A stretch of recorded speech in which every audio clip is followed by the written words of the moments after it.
Good morning and welcome to the Senate Committee on Commerce and Labor, and happy St. Patrick's Day to everyone in the crowd looking around for your green. Madam Secretary, please call the roll. Senator Daly. Here. Senator Ellison. Present. Senator Flores. Present. Senator Lang. Senator Rogish. Senator Scheibel. Senator Steinbeck. Chair Pazina. Present. Please mark Senator Scheibel absent excused, and please mark Senator Rogich present when she arrives. As everyone can tell by looking outside, the weather has been a little challenging, so getting back to Carson City was a little more challenging. But we're happy to be here and get started this morning, and we welcome our members of the audience in Carson City, Las Vegas, as well as those following our meeting online. Before we begin, just a few housekeeping announcements. I'd like to remind everyone to please silence your electronic devices while in the committee room. Members of the public may provide testimony in various ways, all of which are listed on the agenda. You may also submit public comment in writing, either in addition to testifying or in the place of testifying. If you wish to testify in person, please sign in at the table by the door and do give a business card to our committee secretary.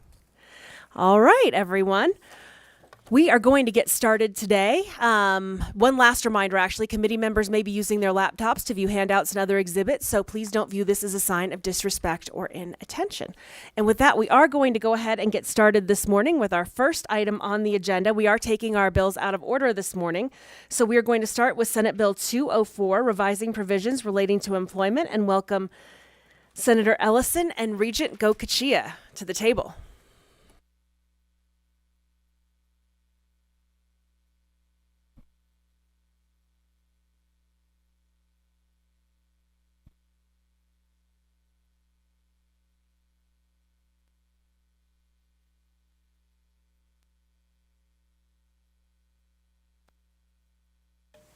Good morning, Madam Chairman and colleagues.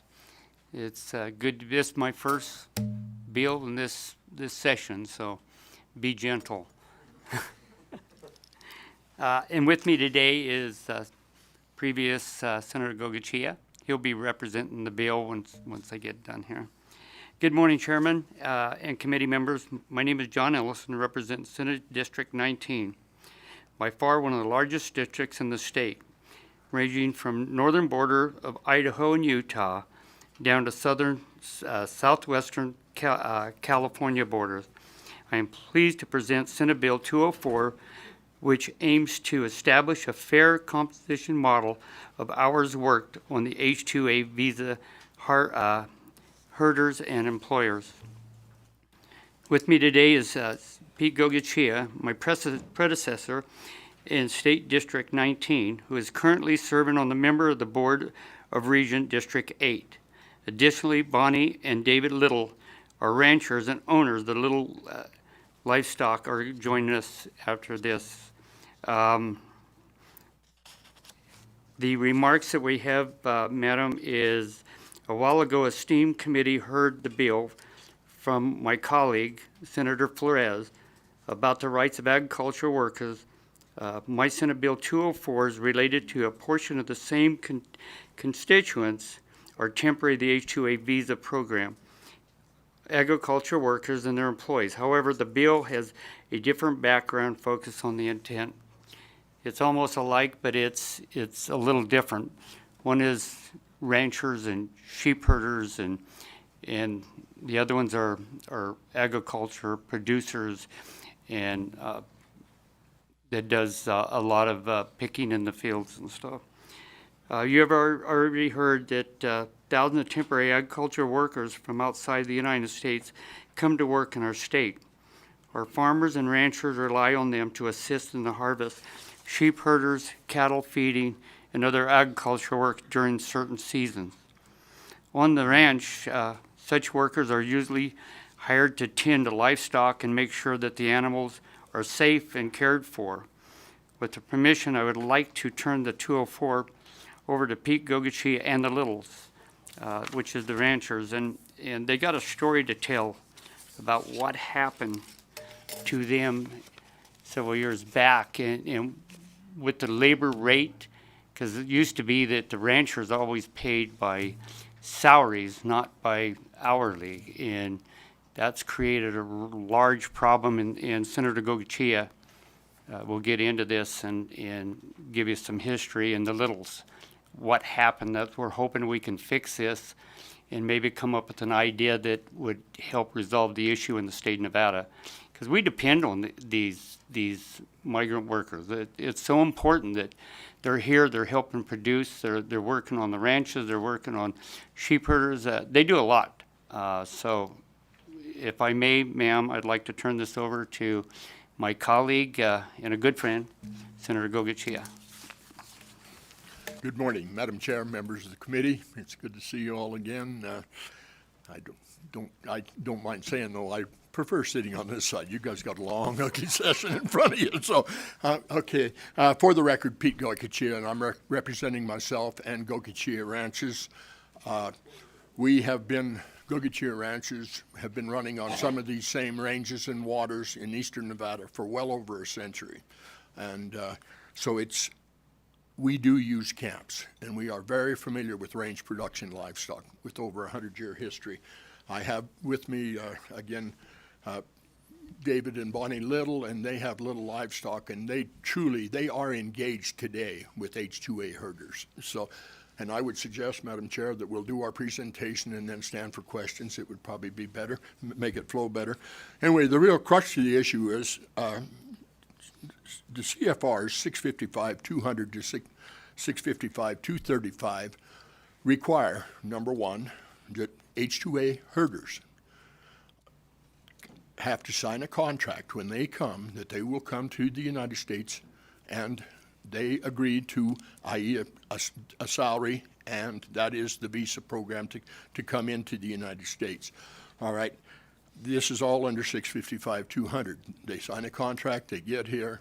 At that point, they go to their employer.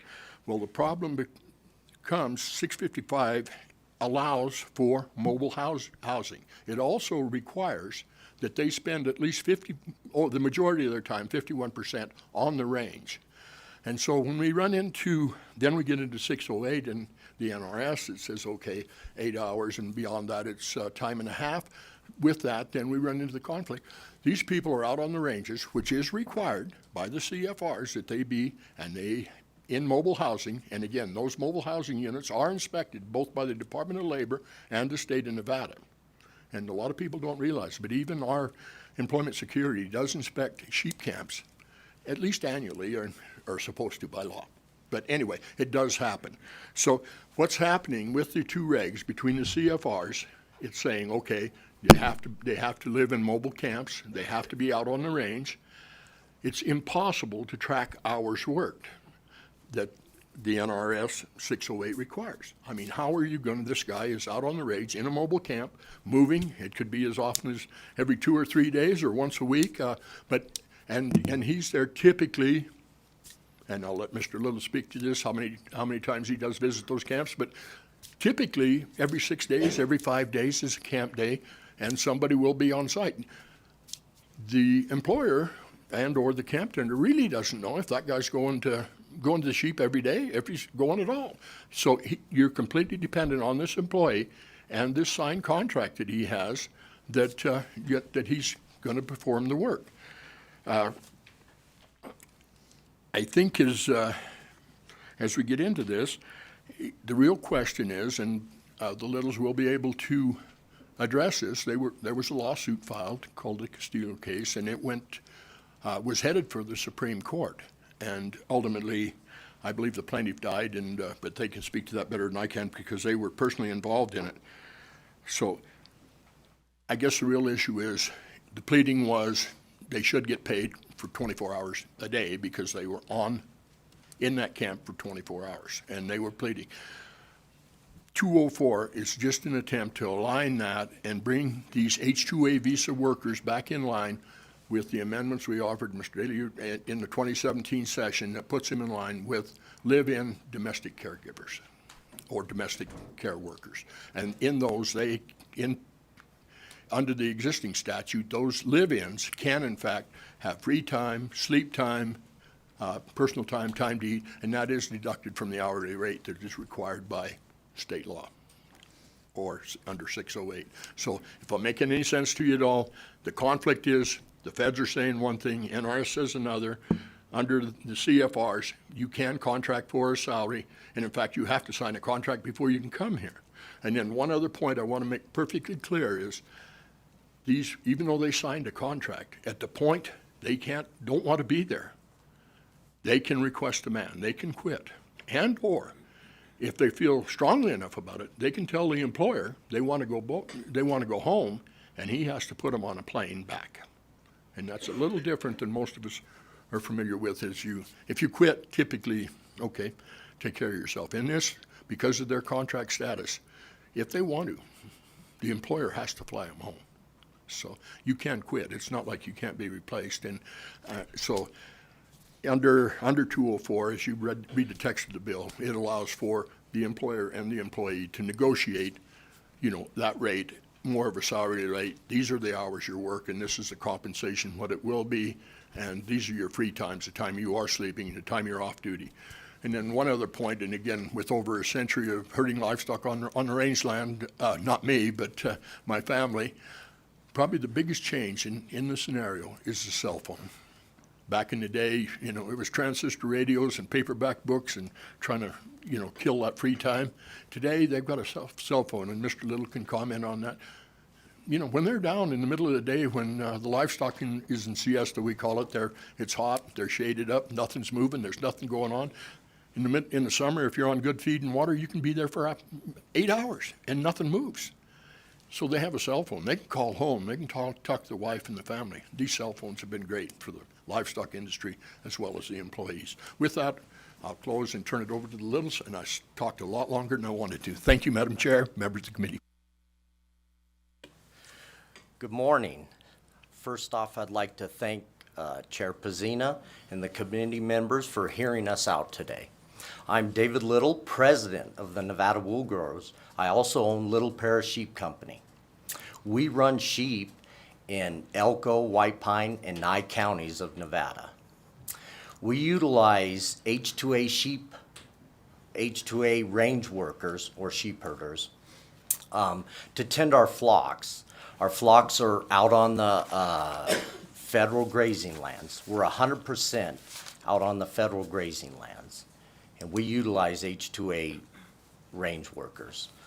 We are also, by the Bureau of Land Management, required to have a herder with our sheep at all times, and that's the Bureau of Land Management. The DOL, the Department of Labor, sorry, the DOL, I'm very used to acronyms, I apologize. The Department of Labor regulates range workers through Title 20 Code of Federal Regulations, which Pete spoke to, 655.200 through 655.235. There is a big difference between range workers and farm workers. The DOL, the Department of Labor, requires that range workers spend the majority of their time on the open range. They also have to have 100% of their time directly related to the production of livestock. Also, we are required by the Department of Labor to have in our contract that the men will be on call 24/7. That doesn't mean that they're working 24/7, but they are on call, and that's required by the Department of Labor.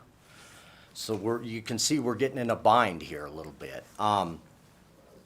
So there are a few other things also that we are required by the Department of Labor that are not by farm workers. We are required to supply at no cost to the range worker room and board, also a communication device, and many other items. What I wanted to bring up is that Senate Bill 204, what it's going to allow, it's going to allow that the ranchers and the range workers can come to consent on the hours worked and get them paid for their hours worked. And then also agree upon hours of sleep, hours for meals, and hours for complete free time. that will be pulled out of that. And that's what Senate Bill basically essentially is going to do. And in Senate Bill 204, we took the text right out of you have Chapter 608 of your Nevada Revised Statute. Domestic care workers, we took verbatim from that and we just changing out, instead of domestic care workers, we have H-2A range workers. So it is, you have a subset group in Chapter 608 of your Nevada Revised Statute doing the same thing that we're asking for. And we're just asking for it for our range workers, if that makes sense. So we're asking the committee to please move Senate Bill 204 forward. The passage of Senate Bill 204 would greatly mitigate the exposure to Nevada ranches. And I would love to answer any of your guys' questions. Thank you for your time. I hope I wasn't too long. Thank you. Oh, and I'll turn it over to my lovely wife, Bonnie Little. Sorry. Sorry. Thank you for this opportunity to speak about Senate Bill 204. We know you have a large workload, and especially today with deadlines, and we really appreciate your time. I'm Bonnie Little. I own the Little Parish Sheep Company alongside my husband, David Little, and we run 100% of our business in Nevada. I'd like to talk today about why Senate Bill 204 came into existence. The lawsuit Castillo versus Western Range, which was filed in 2016, is how we came to be here today. Castillo, the plaintiff, was an H-2A sheep herder in Nevada, and Western Range, the defendant, is an association of sheep ranches in the western states. The lawsuit sought to have sheep herders in Nevada receive pay for 24 hours a day for every day of their contract period. Alleged damages were over $30 million. Federal Judge Jones, who presided over this case, was not able to make a ruling due to the lack of text in Nevada law. He wrote extensively in his September 26, 2022 order about the deficiencies in our Nevada law, and I provided an outline of some key quotes from this order, as well as the order in whole as an exhibit for this hearing that can be reviewed be reviewed by the public and the committee on Nellis. The base of it was that no Nevada law exists that could answer the question whether or not the plaintiff was entitled to 24 hours a day of pay while he was on the range. Due to this lack of guidance in our laws, Judge Jones certified a question to the Nevada Supreme Court to define the word work, and they accepted it. It was only after oral arguments took place before the Nevada Supreme Court that the defendant learned that the plaintiff had died of cancer in his home country of Peru 6 months prior. After the defendant filed a suggestion of death upon the record, the case was dismissed in both federal court and the Nevada Supreme Court in 2024. After 8 years of litigation, we are back to square one as the issue was not resolved due to the case being dismissed for lack of plaintiff. Having been informed by Judge Jones that Nevada law is not only lacking, but also that our state constitution and the Nevada Revised Statutes are conflicting, we come before you today to ask your help to remedy this matter. Thank you.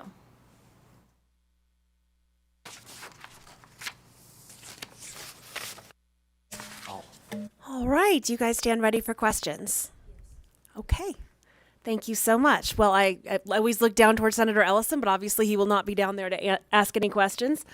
We'll start with Senator Steinbeck, and then we're going to come back to Senators Flores and Daley. Thank you, Madam Chair. Mike, thank you for your presentation. My question is, how does this compare to workers that you may have in the same, doing the same job that aren't H-2A? And I don't even know if you do have that, but do you have any citizen workers that currently fill these positions as well? So I can speak to that. Domestic herders, it's been a 100-year battle to be honest with you. They had domestics 100 years ago. It was tough. They started bringing bass in the early 1900s because they could not fulfill that job. There's a huge history of it. We don't need to get into it. But no, we have not had domestics for quite a while. Although we are regulated through the Department of Labor, heavily regulated. Just about every sheep ranch in Nevada has been inspected by the Department of Labor. Let me tell you what, when you get 10 guys show up with badges, they're no joke. But they go through all your paperwork. We have to advertise. They do not want to adversely affect the domestic workforce, if that makes sense. They are adamant about that. So we have to advertise. If we get a domestic, we have to offer him the job. We've just never had one apply. But this bill doesn't apply to. And this bill doesn't apply to, we thought it was probably moot. Yeah, no, thank you very much. I figured that, or read that the bill didn't apply. I was just wondering if the wages were comparable. Again, Pete Goicoechea representing Goicoechea Ranches, and I'm going to say typically domestics, and again, not, because there is some overlap into range livestock, and that we can move into the cow side of it. Typically, there are cowboys that will work, we call them camp jobs. And they actually, a lot of these guys, because of they seek those out. Typically in the state of Nevada, they are paid salary, but that, again, that's private, they are domestic workers here, and they have, they're not an H-2A visa contractor. So, but typically they're paid salary, and it's an agreed, very similar to what we're talking about. Hey, I'll give you $3,000 a month, board and room. You're going to work this cabin job in the summer. But again, typically they don't come and sue you saying, hey, I need to get paid 24/7, even though that is in what is in the statute. Technically they could. They don't. And I'm just being, in all honesty, when you talk to the domestic side, range production livestock, if they aren't H-2A, you offer them a job, this is a salary, pay board and room, and that's where it's at. And you usually don't get sued. Thank you. Senator Flores, and then Senator Daly. Thank you, Madam Chair, and thank you all for the presentation. Thank you for being here this morning.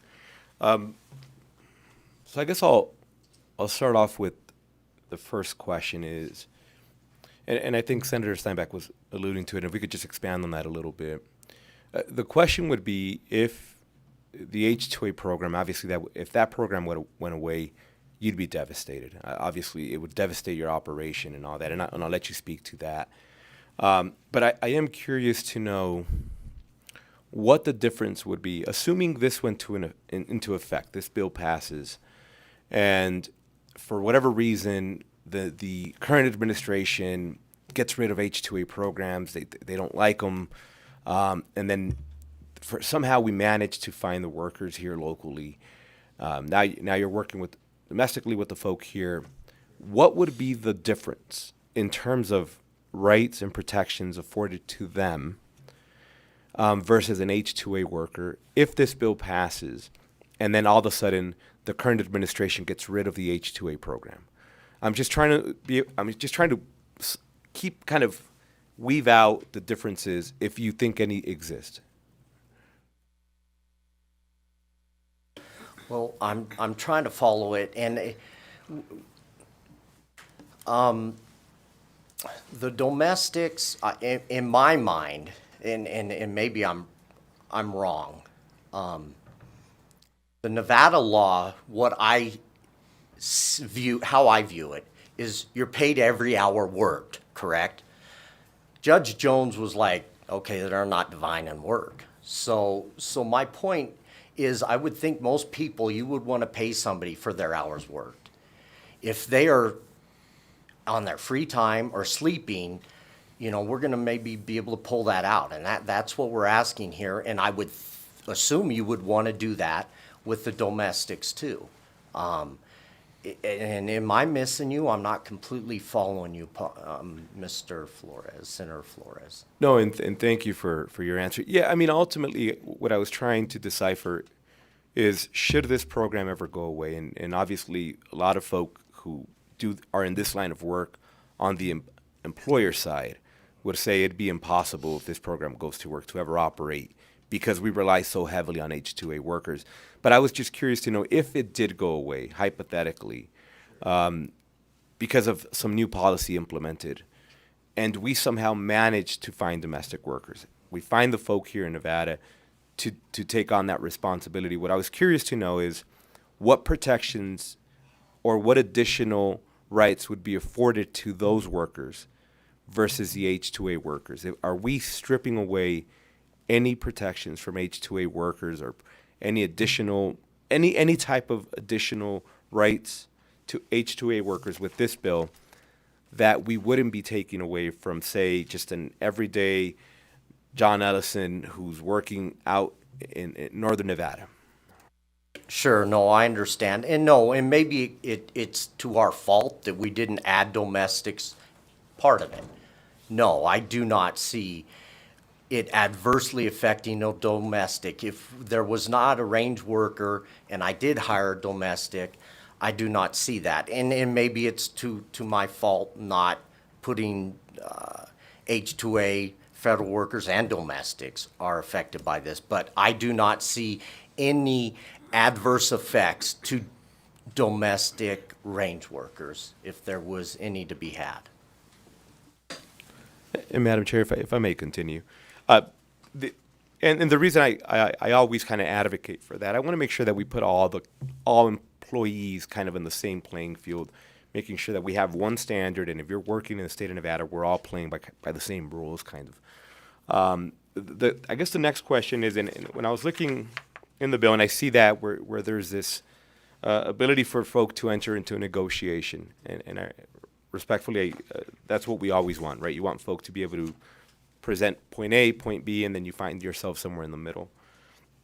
My question is, how often do you engage in negotiations now when you're working with H-2A workers? Is there any type of negotiations that go into play now, presently, as you're kind of deciding who you're going to be working with, as you're bringing folk in and out seasonally, et cetera?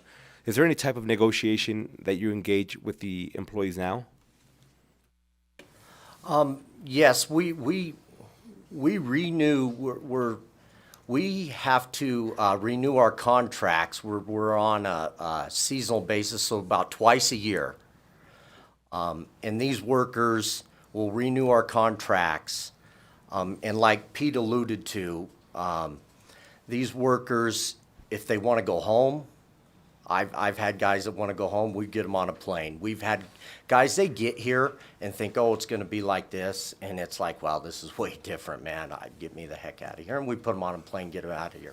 We've had men that worked and just like, you know, I'm not feeling this here. I want to try a different job. We've transferred them, got them a different ranch. And that is just heavily regulated by the Department of Labor.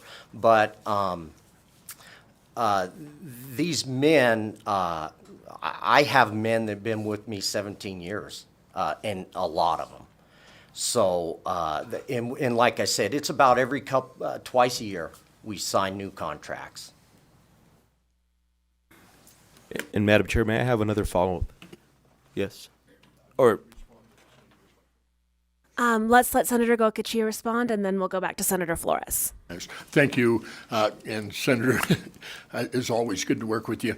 Again, you eat an elephant a bite at a time. We're taking a shot at these H-2A visa programs. We understand domestic herders, number one, you would never find, we can't fill that void as far as rangeland workers, range production livestock, if it wasn't for at least filling part of that hole with these H-2A programs. We understand that, but they will come. My own grandfather, landed in New York, and they put a tag on him and said, shipping tag, it said Elko, Nevada. And that was in 1906. They will come from someplace, again, if the industry is going to be supported. So it has to happen.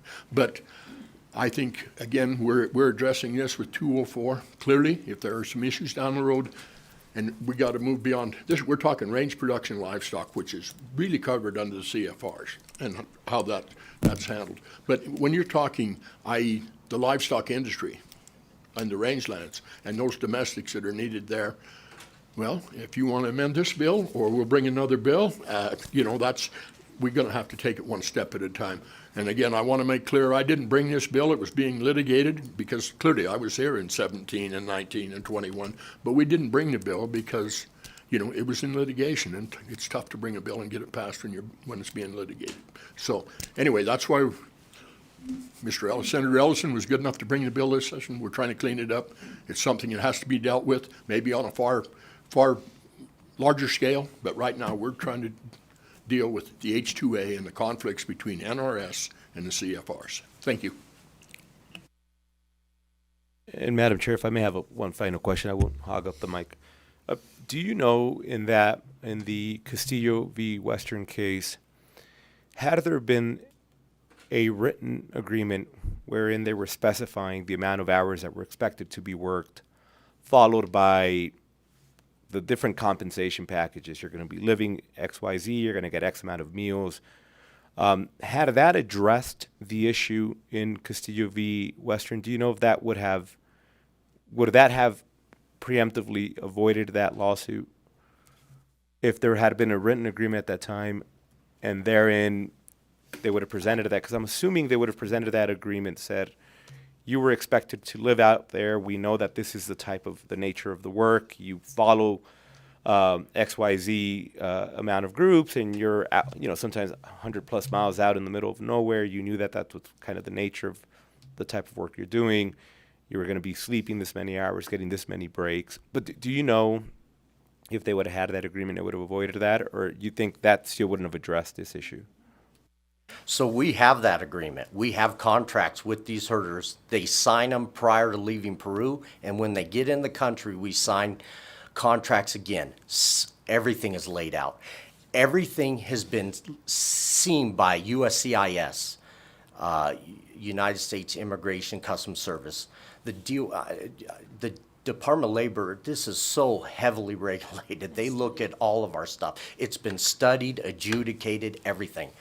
The problem is the Department of Labor states that you will pay this AWOR. AWOR's an acronym, and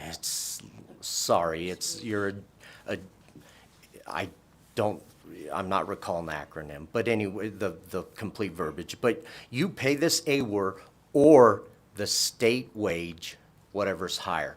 And the way they were able to angle in is the contracts mean nothing, it seems like these days, because we had contracts signed, and they were basically torn up, and they said, okay, let's see this Nevada law. It looks like it doesn't cut out herders, and they're out there 24/7. So they claim they work 24/7. They claim the herder was up 24/7. They took this in front of a federal judge, and they claim back wages for all the herders that were in Nevada, and said, you got to pay them for 24/7.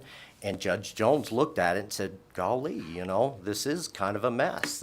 It is not spelled out in Nevada law.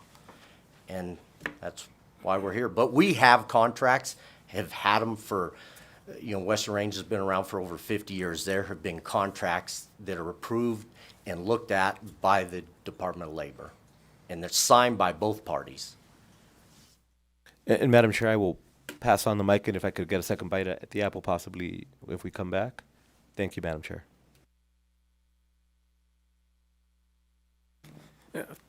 Thank you, Madam Chair. And I have a few questions, and just so I can wrap my head around it and understand that. So just some foundational questions on some stuff, and some other things that you guys have said here that have caused other questions. So I know you have to advertise for U.S. workers before you can bring in the H-2A people. So when you guys advertise, what rate do you advertise in there when you're trying to get workers? Because I believe the rules is that it can't adversely affect what American workers would make in a similar situation. So what rate do you advertise at when you're doing that? So we advertise, each ranch is kind of specific, but and generally, it's advertised, I believe, and I'm not 100% sure, at the base rate, what the Department of Labor has adjudicated sheep wages, and it has come up with a formula. It changes every year. They went through a whole process, and it's been adjudicated. They've figured out hours that herders have worked over a year. They've figured that all out. So generally, we will post that base wage. Each ranch is different, and they'll post what they do.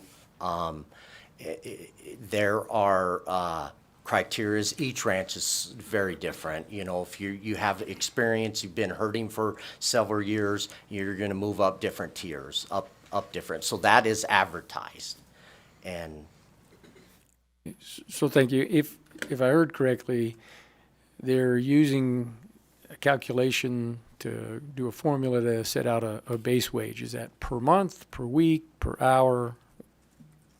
the DOL has done a monthly base wage for range workers. Okay, so, and the DOL, is that based on US-wide? So how do you get your base wage? You said it varies, different ranches, different areas, whichever it is.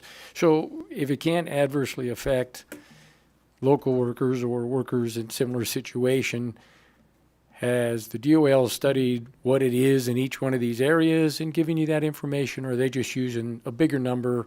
And then are they only looking at what H-2A workers normally get paid?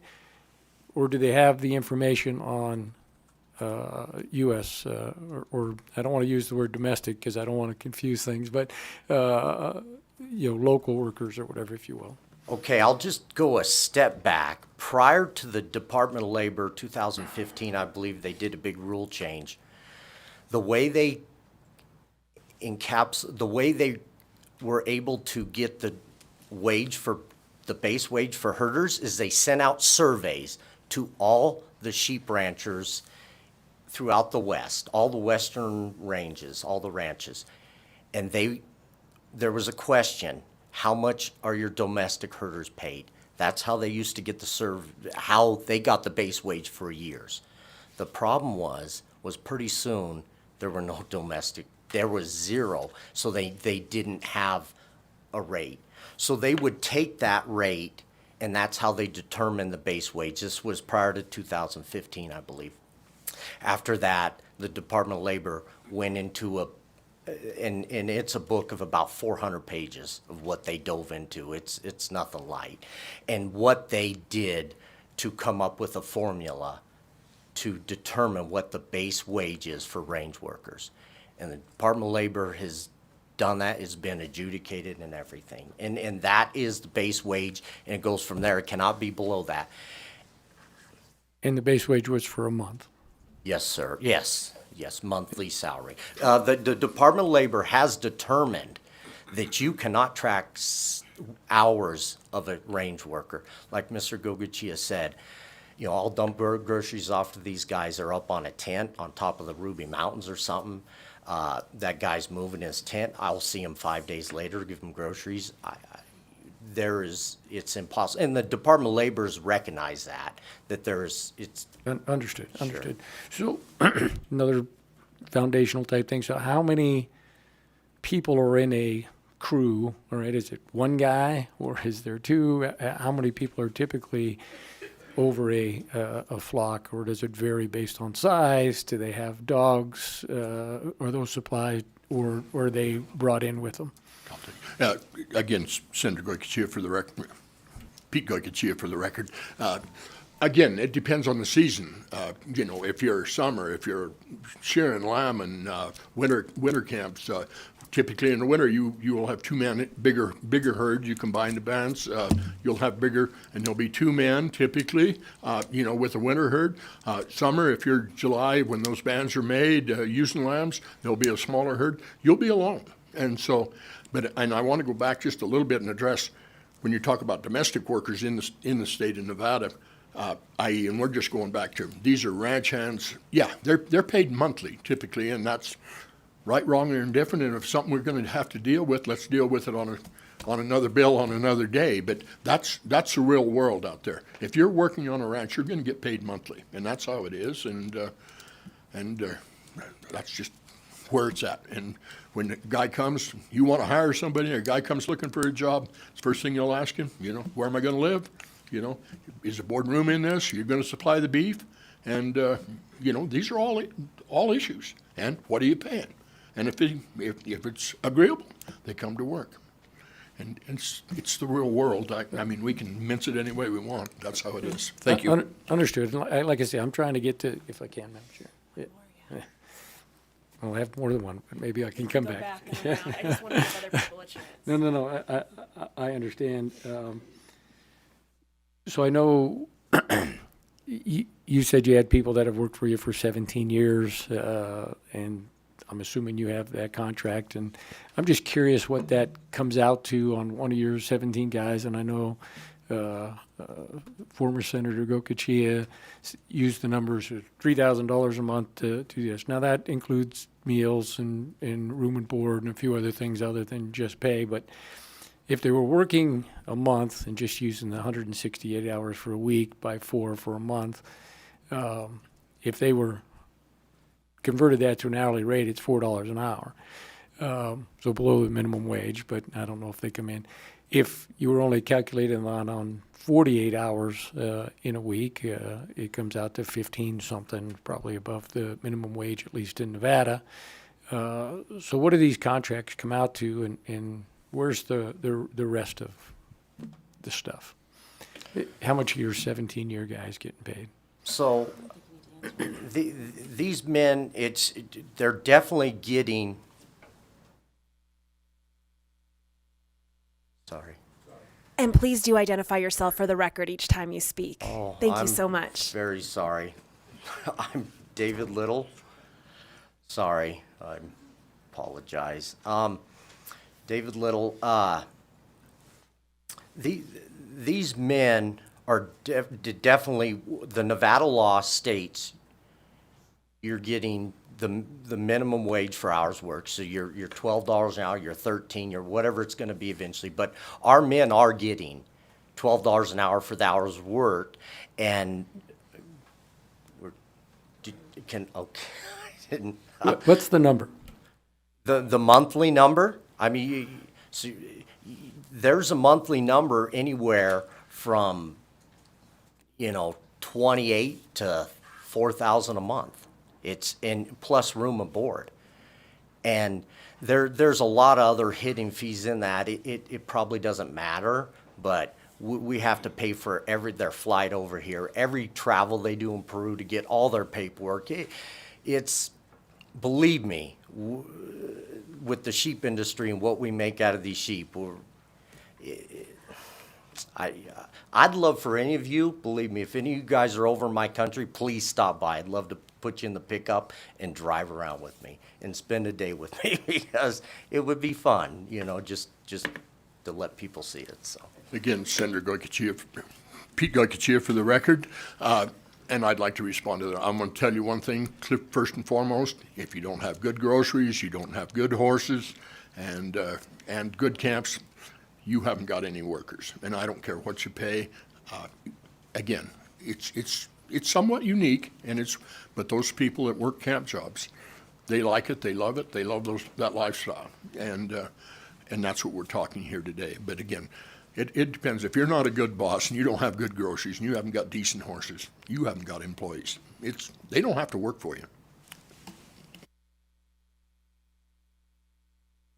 Thank you so much. I had a question based on some of the questions that Senator Flores was asking, and then I believe he had maybe a couple questions, and then we're going to go back to Senator Daly, and if Senator Rogich or Senator Lang have questions, we can go to them as well.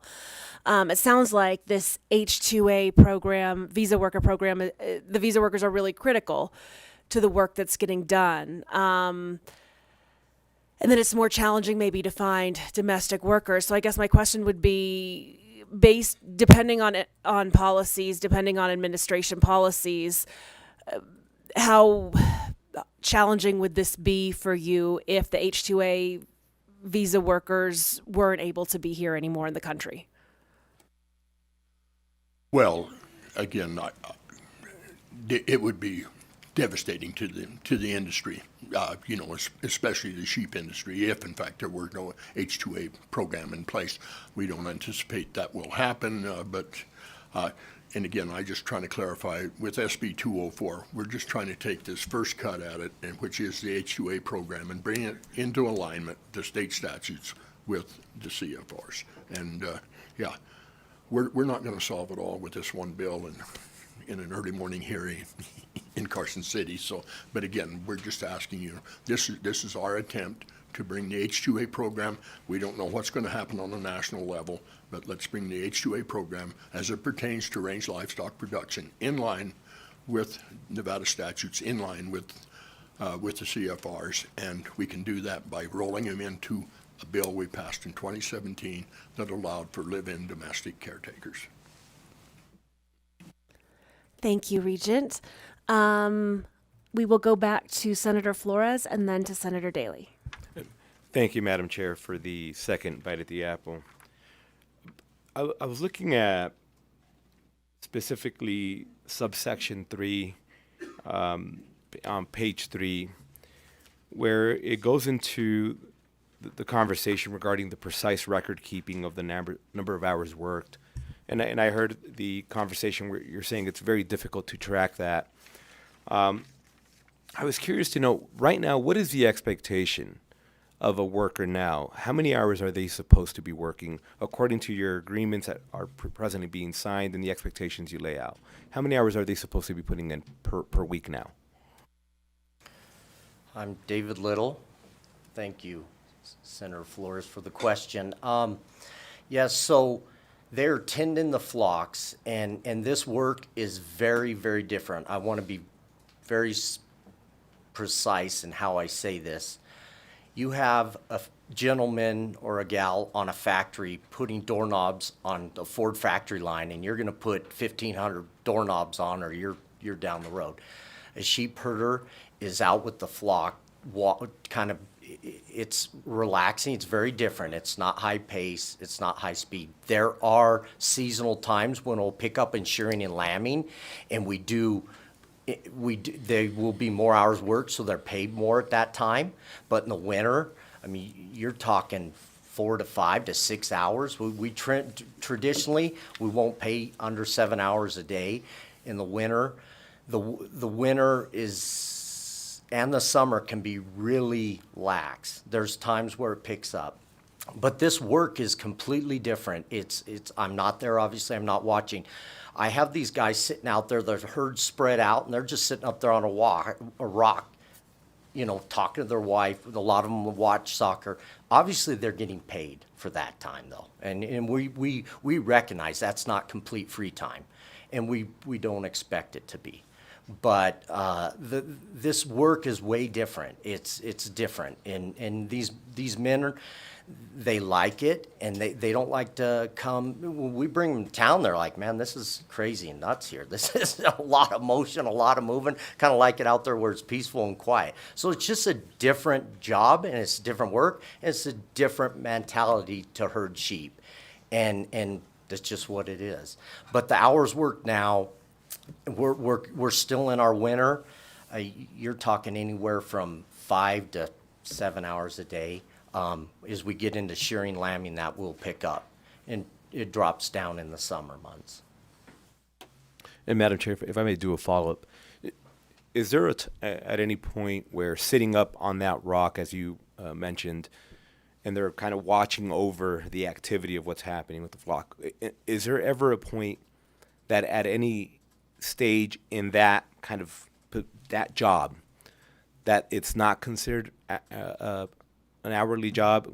Because what I'm trying to understand is, I'm thinking of maybe a security guard, right? Security guard sits in a location, doesn't move, might just sit there for X amount of hours, and while they're sitting there, might be able to be on their phone, they might be able to make a phone call, but ultimately their job is to oversee something.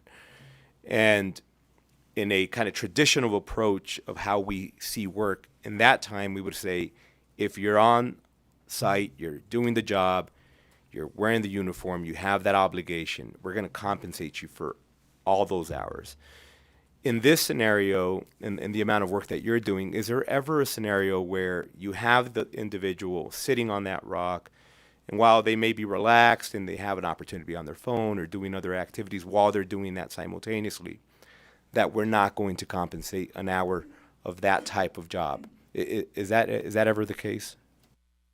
Well, I believe we are compensating that hour of the job. We are compensating for every hour worked. It's just very difficult and impossible to track the hours. We're not there. We don't have a time clock. They're intense. We pack everything up on top of a mule or a horse, and it's just like I said. The Department of Labor has definitely stated it's impossible to track these hours. And last question, Madam Chair, if it's okay with you. If I could respond, Pete Goikachia for the record, and just in response to your question, Senator, how good you are at herding sheep makes a whole lot of difference in how much time you have to spend. And typically in the summer, and you're all familiar with the bass carvings, all the aspen trees, you build rock monuments, you drown worms in a creek, because it's trying to overcome the monotony and the boredom. And again, I think the point has to be made. They're getting paid for it, but when those livestock are in siesta, taking a rest, there's nothing going on, and you can go to bed. But they are getting paid for that time. The argument is that night at midnight, should they still be getting paid because they're out there? Clearly, they've been in bed for 4 or 5 hours. That was where the argument came in the case, and that can't happen. You can't track it. Nobody can afford to pay it. So the bottom line is we're just asking, okay, look, let them negotiate a good rate, and these are the hours. And like Mr. Little said, shearing and lambing, you get a freak storm, you're out there trying to save livestock. Yeah, you trade your bed in for a lamp because you're going to run 24/7 trying to save those animals that are freezing down and dying. So thank you. I'd like to add a little something too. I'm Bonnie Little. Senate Bill 204 also states that exemptions for pay is only when the herder, the range worker, is participating in complete free time for their personal benefit. So it's already in the bill that they would get paid if they're working, and only exempted when they're completely participating in free time. Thank you. My only final question, thank you, Madam Chair, for the indulgence. And I understand that, and you mentioned that, Mr. Goikachia, the ability to negotiate, let them find kind of what that comfortable middle ground is. My only concern there is I always feel that when we bring in and we're kind of recruiting outside of the U.S., that the negotiation power is very limited for that particular individual, because they're looking at their current situation, right? I live in, X country with X standards, which are always probably going to be sub to what we can offer here in this country, and particularly what we can offer in Nevada. So my concern is how much negotiation power they really have with the owner of the land, with the owner of the ranch, with the owner of the operation, when we're kind of recruiting from that mindset that we have an individual. And what I'm trying to reconcile is, do we set a minimum standard in Nevada, or do we open the door for just kind of negotiate whatever you think is fair, and that we run the risk of having individuals who, but for being from a different country, would have never agreed to kind of those terms or that agreement? Pete Goikachia for the record. I guess the best case I can bring forward is we've got generations, especially of Basque, Irish, I don't care, you pick the nationality, that have come here. And they came here because there was an advantage to being here. Now, again, I'm not going to get into debate how we overcome immigration, but the H-2A program gives these people an opportunity. There are generations of my countrymen that did very well in this country, and they started with nothing and a $2.50 tent and lucky to have shoes. But again, I think there is an opportunity, and that's really where we're at. And I don't know where you're headed exactly with this, but it does concern me because there is opportunity in this country. And if you are a sheep, contend range livestock, and you are good at it, you have a career, a job, and a future. Thank you. David Little, for the record, Mr. Flores. So I kind of see where you're trying to go, and I'm here to say we do have laws. The Nevada law says you will be paid every hour for hour work. Senate Bill 204 is saying 8 hours of sleep we're going to talk to and pull out. So I'm not sure if you're trying to say that we're working them 24/7. I'm not sure what you're trying to say. But Senate Bill 204 very specifically is talking about hours of sleep, meal time, and complete free time. We are paying them for the hours worked. And the Nevada law says that we will pay minimum wage or higher for the hours worked. Thank you. I'd like to respond to. Thank you, and I'd also remind everyone civility is so important here, and it is Senator Flores. Thank you. No worries. Bonnie Little for the record. And from my perspective, Senator Flores, I don't really see our guest workers at a disadvantage due to the fact that the DOL, the Department of Labor, has so many regulations for employers to follow.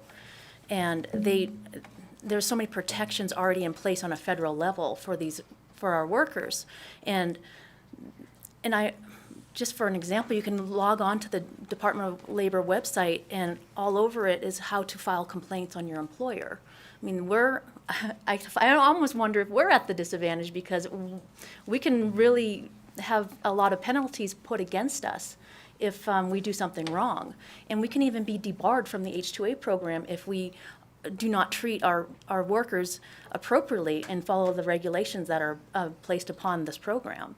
So in my opinion, I think the H-2A program and the workers that are in it have a great advantage to have a great job and better their lives. Thanks to this program, I think it helps many people, the workers, the employers, and the economy and the people that eat. Thank you. Thank you. All right, Vice Chair Daley. Thank you, Madam Chair. And I only have a little bit more, just trying to get a couple of things. So when I was reading this and then looking at the CFRs, and it kind of went down a rabbit hole a little bit, but nevertheless, I was trying to get as much as I could till my eyes glazed over. But so generally workers, from what I believe it is, they're on 24/7, they're on call 24/7. And I think that was 20 CFR 655.200B3. So they're on call 24/7. We have a lot of different areas on that. So how does that work in when you said they were paid 7 hours or whatever, or when your negotiation and your contract for some days, I guess, more on others?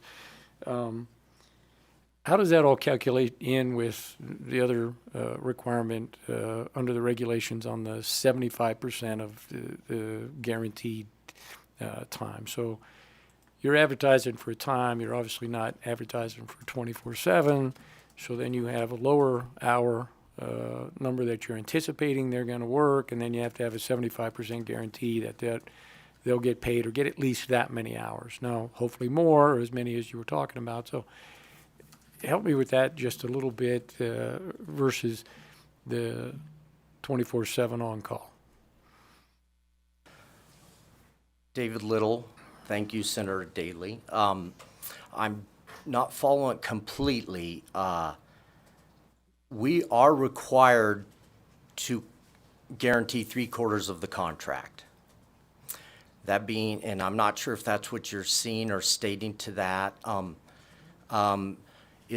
so if you bring a herder over here and you cannot say, okay, the job's done, and send them, you can send them home, but you're paying off 3/4 of that contract, is what that is. On-call 24/7 is the tending of sheep. These men live and move with these sheep. So they put that because these men are just there. They obviously can't fly home to wherever they can, South America every night. They're high mountains, they're in the deserts, far away from home ranches, and so they live with these sheep. It's on call. They are not working 24/7 at all, but it's on call because of the fact that they are living and moving with the sheep. But when these hours, we figure the hours that typically, we work, and like I said, if it ebb and flows with the times and with the seasons, the hours worked. And also, Bonnie ahead. Little, Go ahead. the Department of Labor has taken upon themselves, it's their job to do the studies to see how many hours a sheep herder works in general. And they've looked into this, and the rate that they have calculated is about 48 hours a week. And that can vary, of course, but that's the average. And thank you, Madam Chair, just very short, I promise. So I think I understand the 75% guarantee a little bit better, so thanks for that. But the regulations do say they're on call for 24/7, and I do believe I saw the 48 hours in there, and then they figured out what the calculation was or how many hours it would be in a month or however they did that. It seems to me the issue is, I don't think you can fix it here, is that the federal government is telling you that you got to pay them at least this by the hour, and how you're meshing that with 24/7 on call versus a salary that you can use for U.S. workers. Maybe it makes it a little bit differently. And I'm not sure you can reconcile the requirement to have a minimum payment based on an hourly rate, which I think is creating a bit of a problem. So not really a question there. And the final thing is just a comment as I look at it, and I go, you guys picked the domestic workers way that was done a while back, and I'm not saying that's bad. That exists. It's easy to follow, but we also didn't pick the way that other workers, like firefighters and various things, where when they're sleeping in their bunk, they're still getting paid. They're on a 24-hour shift, and it's an interesting difference there. That was it. Just a comment. Bonnie Little for the record, and as I understand it, Senator Daley, firefighters are not paid for sleeping. They are not regulated through the Nevada laws. They're regulated through another set of federal laws, and they are not paid during sleep or other things as well. I can't speak on that, but I actually went and talked to some firefighters in my city because I thought they were under the Nevada laws, but they're not. And the city firefighters told me 2 weeks ago they do not get paid for sleeping. And they have other exemptions as well, and I just don't remember them, but I wanted to state that. Yeah, one real quick, David Little, Senator Daley, to the firefighters. So in Chapter 608, Nevada Revised Statute, and I forget the exact decimal point, firefighters are mentioned, but they are taking out of it. They are exempt from being paid for overnight. Firefighters, peace officers, and correctional officers, if I remember. We are going to close out questions for now, as we still have 2 more hearings this morning. So we thank you for the presentation, Regent. It's always good to see you. I am happy to see the director here as well, supporting you for your presentation. We are going to open up testimony in support of Senate Bill 204. So if we can ask our presenters to take a step back from the table so we can welcome anyone who'd like to testify in support of Senate Bill 204 to the tables in Carson City and in Las Vegas, and then we'll go to the phones.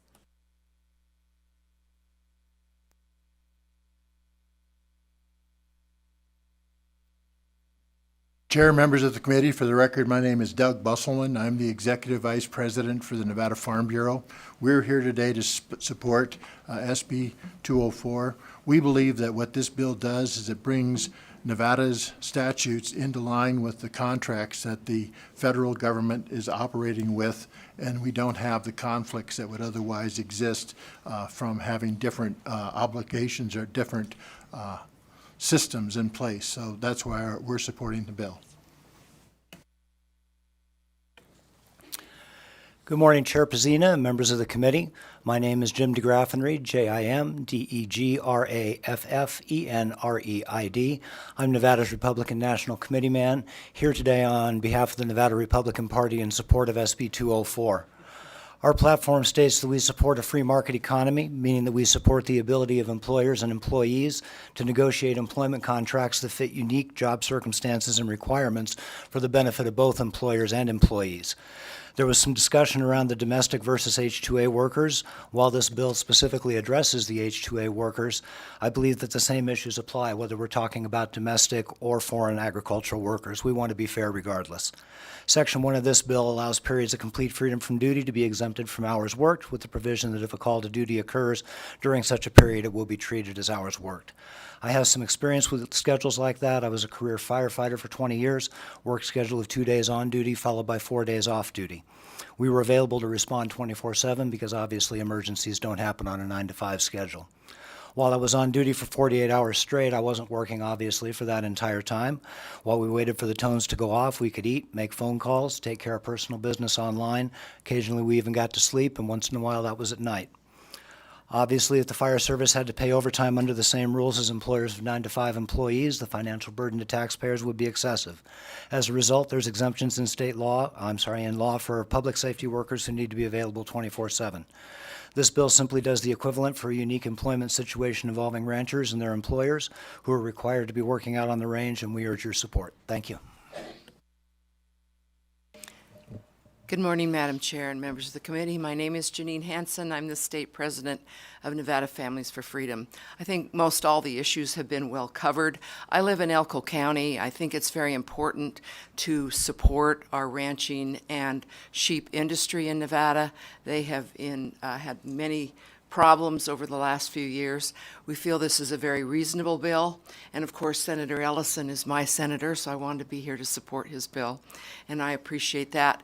And we think the resolution of this is very reasonable as well, and we hope you'll support it. Thank you. Okay, thank you, Ms. Hanson. I don't see anyone else coming to the table in Carson City or Las Vegas. Broadcast, do we have anyone on the phones in support of Senate Bill 204?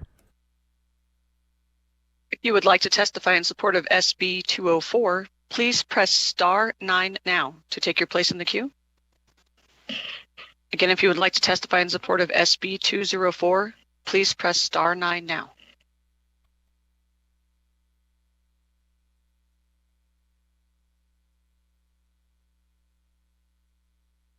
Chair, you have no callers wishing to testify in support at this time. Broadcast, thank you so much. All right, we'll close out testimony in support of Senate Bill 204, and we will open testimony in opposition, starting in our physical locations and moving to the phones. Seeing no one in our physical locations. Broadcast, do we have anyone on the phones in opposition of Senate Bill 204?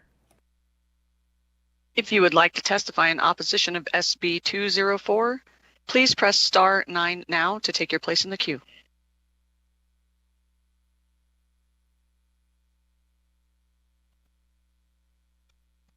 Chair, you have no callers wishing to testify in opposition at this time.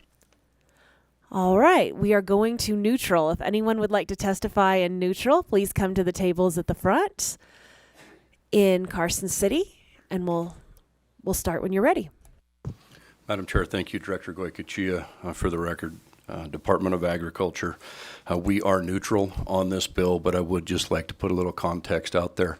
I personally have spent over 50 years being drug around behind a certain individual behind me to these same sheep camps.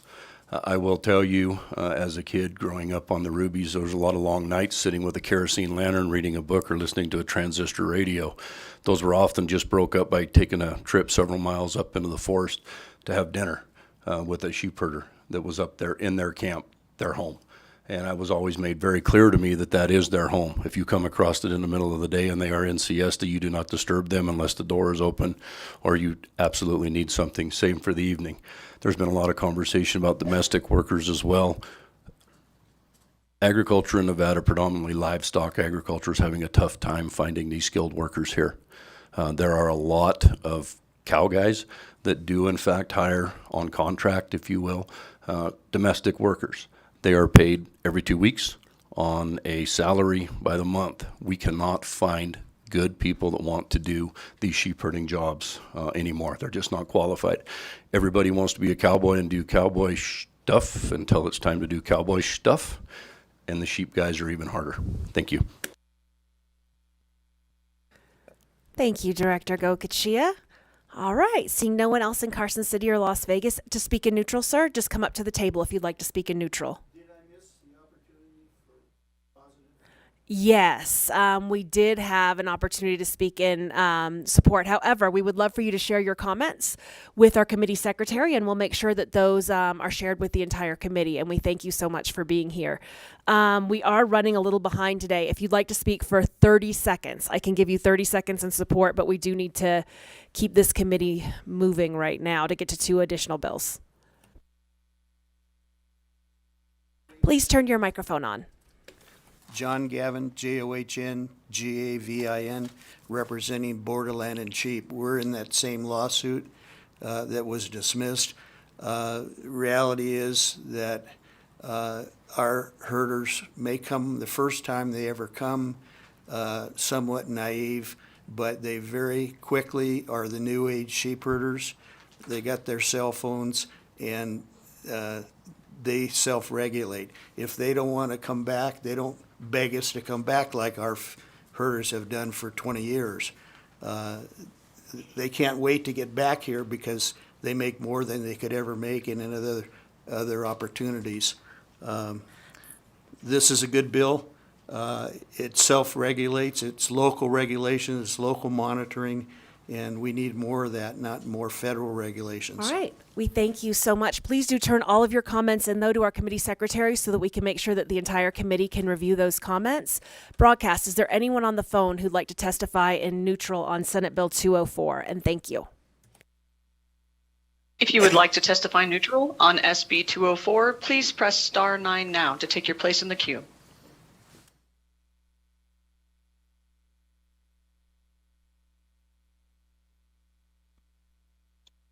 Chair, you have no callers wishing to testify neutral at this time. Thank you so much. All right. Closing statements on Senate Bill 204. Thank you, Madam Chair. For the record, Pete Goikachia. I really appreciate the committee's time and went way longer than I thought it was going to, and I thought it would be a lot simpler. I look forward to working with the committee and any questions. Hopefully we can advance the bill and get it workable for everybody, but it is truly needed. Time we brought it into alignment, and thank you all. Thank you, Madam Chairman and committee. I appreciate the questions. I was raised cowboying most of my life as a young kid on some of the biggest cow camps there is. You knew what you were getting paid the minute you got there. And we started at such an early age. When you got there, you had to break your horses, you had to shoe them, you had to get ready to go out, and you were gone for 3 months. And you stayed on some of the hardest camps there was.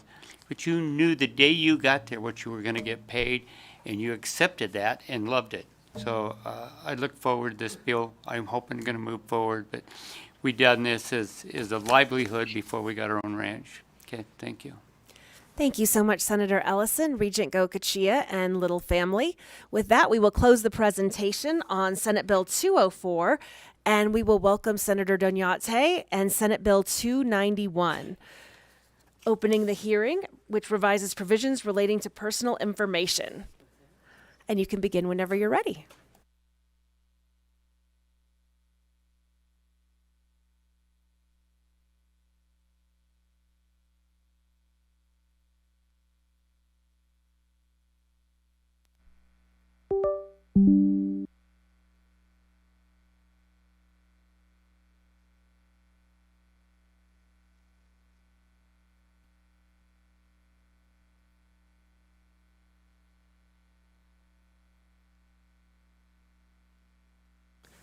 Thank you, Chair, and good morning to the members of the Senate Committee on Commerce and Labor. For the record, my name is Fabian Dunyate, and I represent Senate District 10 in the heart of Las Vegas.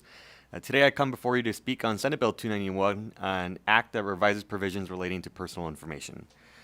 Today, we will go over some background information, the limitations of our current laws, and how my proposed bill aims to safeguard private information for Nevada residents and employees, as well as provide them with appropriate support and post-identity theft. And I just want to introduce Ms. Alex Canedo, who's here with me to present the bill.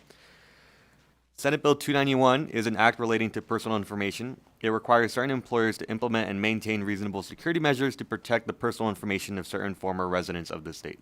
It revises requirements for the provision of certain notification in the event of a breach of security of the system of data and prohibits certain persons from collecting social security numbers under certain circumstances. I'd like to start by drawing your attention to these headlines. They aren't just isolated incidents. I think that over time we've seen that there's a growing trend that's shifting closer and closer to home. We know that cyber attacks, particularly ransomware, has been a serious threat, not just nationally, but here in Las Vegas. These attacks highlight how vulnerable even the biggest, most well-resourced organizations can be. But it's not just large hospitals at risk. There are other parts of our sector, including local governments, et cetera, that are being attacked by cyber attacks. That's why it's important for us to recognize these challenges and that these are significant issues with inadequate protections by residents and employees of the state whose personal information remains vulnerable even after they leave an organization. This is compounded by a lack of accountability and inconsistent notification practices, meaning that victims don't find out about these security breaches until months later, making it even harder to prevent damage.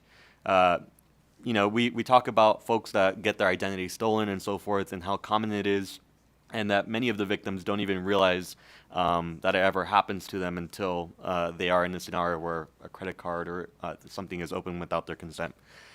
And so Senate Bill 291 proposes, essentially, we aim to strengthen data protection and employee rights regarding personal information.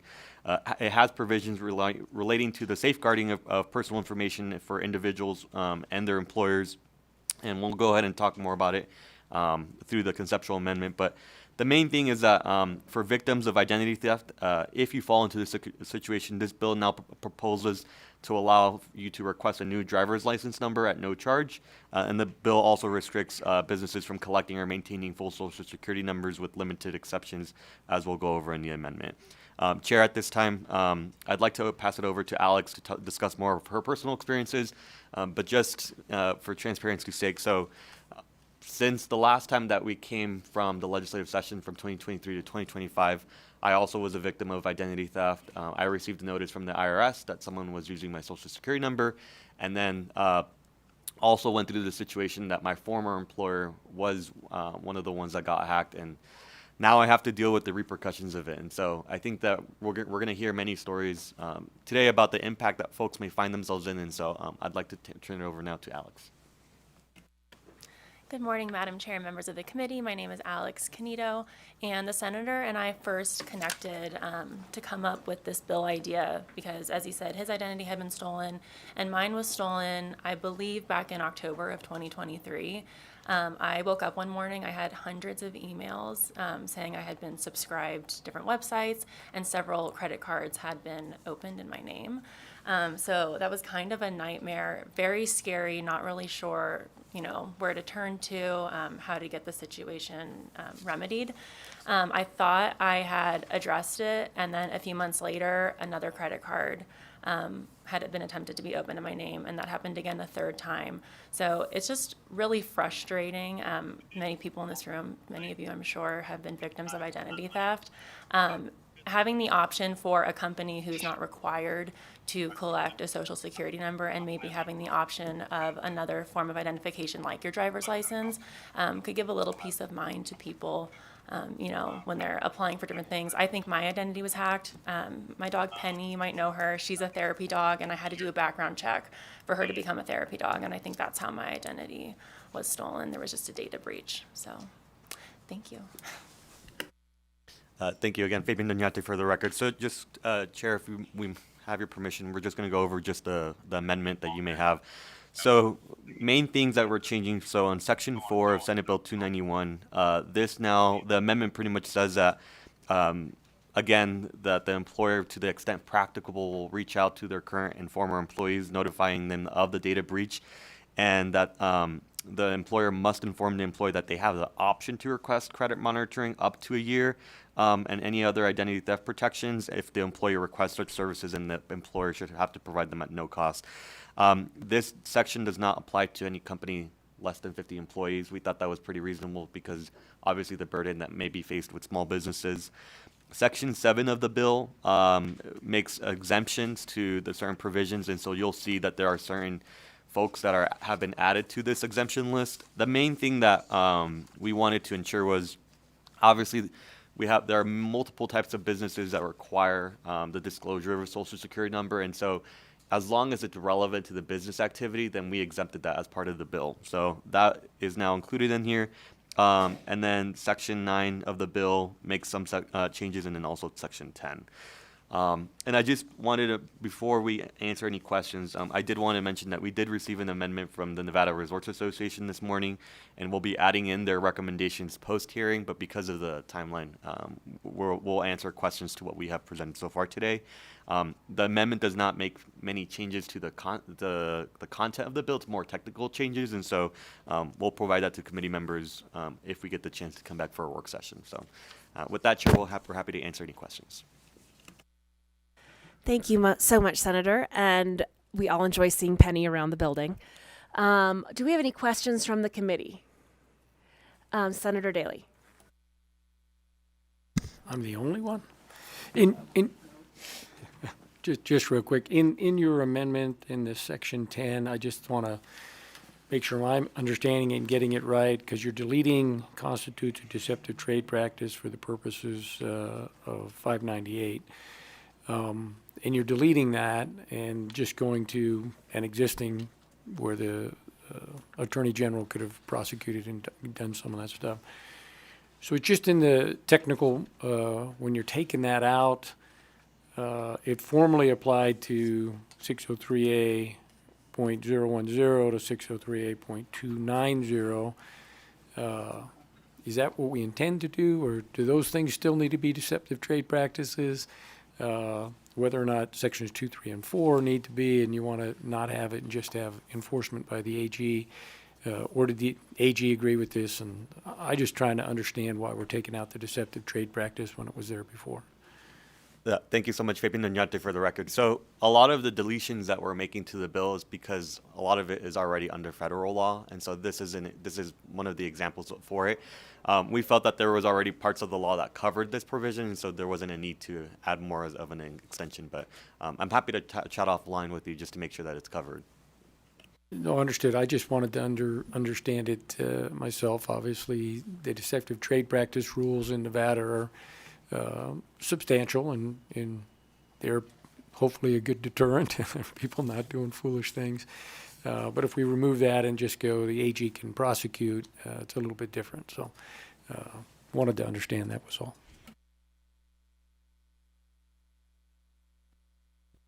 Okay, I think Senator Ellison, did you have a question? Thank you, Madam Chairman. And to the young lady, I can't remember your name. But you said you've got compromised 3 different times. At which point in time and how did you get control? Did they reissue you another number? How did they do that? Alex Canito, for the record.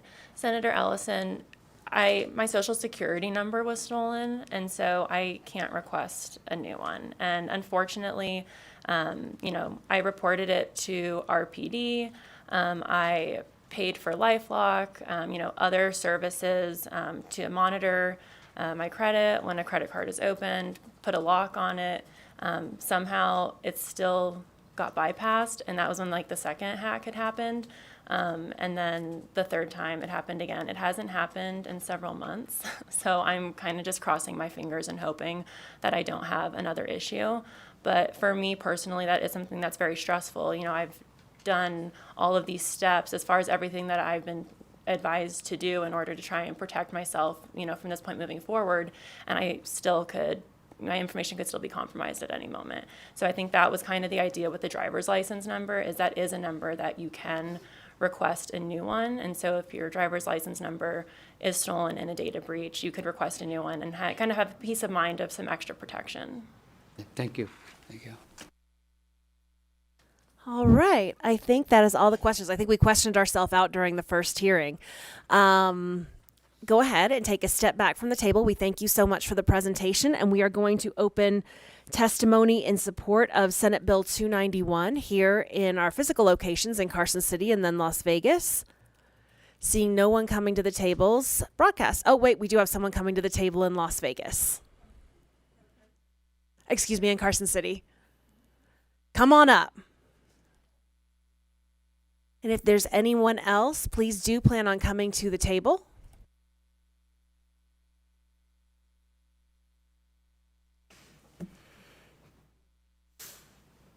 Jessica Glover, Jessica, Glover, Glover.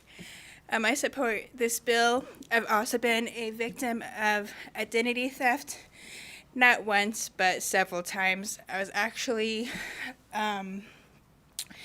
became aware of the situation back in 2021. I went to apply for unemployment insurance, and I had to go through all these steps to prove who I was, because back, I don't know, in 2009, 2020, when I wasn't really worried about unemployment insurance, someone was going and collecting funds off of my Social Security number. And I kind of know, I think it's a personal thing now. I don't really believe that it's been a breach of possibly where I was working at. But they've done so much damage to my Social Security number. It's like, yeah, I want justice. Thank you. Thank you so much. I love the green, and we appreciate your testimony this morning. Is there anyone else in Carson City or Las Vegas who'd like to testify in support of Senate Bill 291? Okay, broadcast. Do we have anyone on the phones in support of Senate Bill 291? If you'd like to testify in support of SB 291, please press star 9 now to take your place in the queue.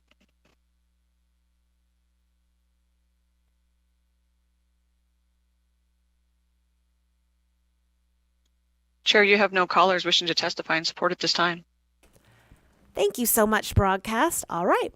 We are going to close support of Senate Bill 291 and move to opposition of Senate Bill 291. Please come to the table in our physical locations. And after that, we'll move toward the phones.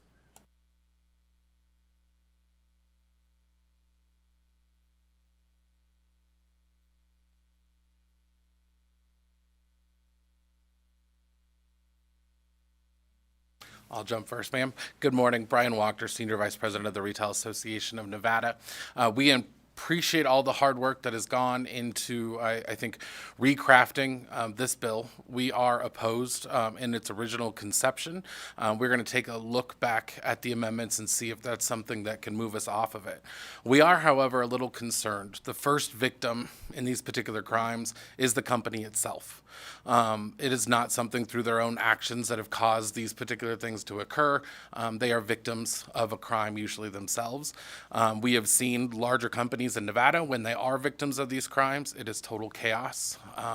These are huge monetary losses to companies, as well as huge logistical nightmares that they are dealing with because of the results of these data breaches.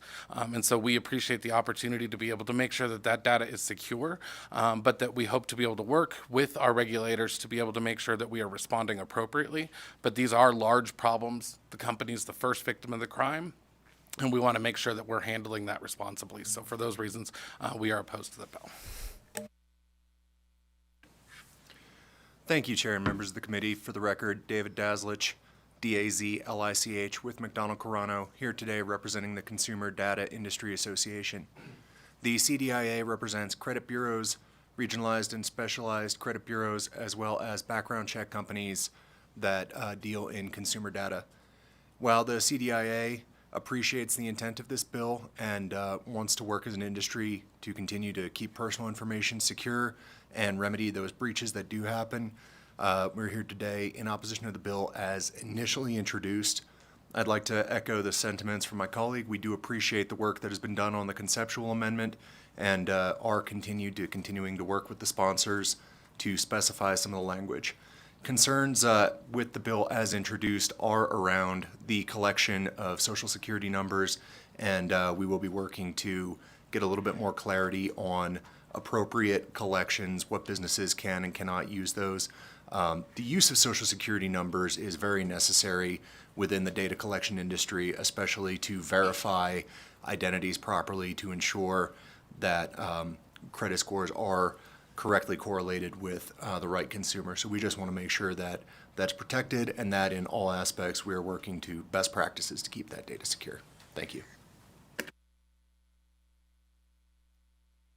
Good morning, Chair Pazina and members of the committee. For the record, Amy Shogren, that's S-H-O-G-R-E-N, with Black and Wadhams, on behalf of the Vegas Chamber this morning.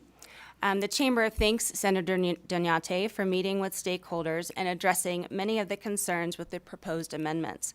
The Chamber is opposed to SB 291 as introduced. Nevada's business community takes data security breaches seriously and understands the premise of the bill. We are actively reviewing the amendment, and we hope that the proposed amendment will allow the Chamber to move to neutral upon further review by its members. Thank you so much. Thank you so much, Ms. Shogren. And I would say, please continue to work with the sponsor. I think the amendment might meet some of the concerns that were shared this morning, and I look forward to hearing further discussion on where we are. Do we have anyone? Oh, we do have someone in Las Vegas. Please begin when you're ready. Thank you, Chair Pazina and committee members. Misty Grimmer, representing the Nevada Resort Association. First of all, I apologize for not being in Carson City in person. I'm one of the people who were not able to make it out last night, but I will see y'all tomorrow. First, I want to express our appreciation to Senator Doñate for having an open door and our continued communication about the details of the amendments we are requesting. So we are only in opposition based on the committee rules. Our industry has thousands of employees and we host thousands of guests, so we take data privacy and security very seriously. Some of the details of SB 291, as the Senator mentioned, are also addressed in federal law, so we'd like to continue working with the Senator on where there may be overlap. As he mentioned, we're still working on the final details of the amendment and fully expect to change our position from opposition before the bill gets scheduled for work session. Thank you. Thank you so much, Ms. Grimmer. And as one of those people whose flight was canceled yesterday, I can relate. I don't see anyone else coming to the table in opposition in our physical locations. So broadcast, let's go to the phones. Is there anyone in opposition of SB 291 on the phones? If you would like to testify in opposition of SB 291, please press star 9 now to take your place in the queue.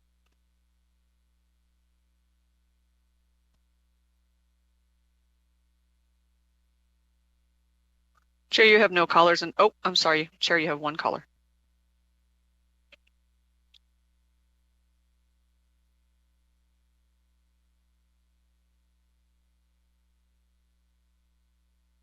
Caller, please proceed. Yes, my name is Matt Schriever. I'm a member of the Creditor Rights Attorneys of Nevada, and I also own 2 small businesses in Nevada.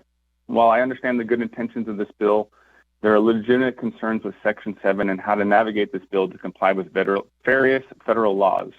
For instance, federal bankruptcy courts require the Social Security numbers of a debtor, and then businesses, when they have legitimate debts or need to verify if an automatic stay is in effect or not, they have to look it up with the Social Security number. Likewise, the Fair Credit Reporting Act also relies heavily on Social Security numbers. Finally, the Federal Law Service Members Civil Relief Act requires that before a judgment can take place against the person, that the plaintiff verify that person is not on active duty with the military. That database is searched by a Social Security number. So these Social Security numbers need to be retained by legitimate businesses to be able to qualify and comply with these federal laws. Also, if a small business does obtain a legitimate judgment against a individual and need to try to collect that, the banks and the employers are going to require the Social Security numbers in order to verify that the person is who they are. While I haven't seen the amendments yet, I'm hopeful that they will address these and the other concerns that have been raised today. Thank you. Thank you so much. And yes, Section 7 was amended, so I would encourage everyone to check out the amendments on Senate Bill 291. Broadcast, is there anyone else on the line? Chair, you have no more callers wishing to testify in opposition at this time. All right, with that, we will close out opposition of Senate Bill 291 and open testimony in neutral to Senate Bill up. Mr. Seaver, I saw you and I had a feeling you were coming to the front. All right, so for those in neutral, please do come up to the table in the front, and we will begin in Carson City.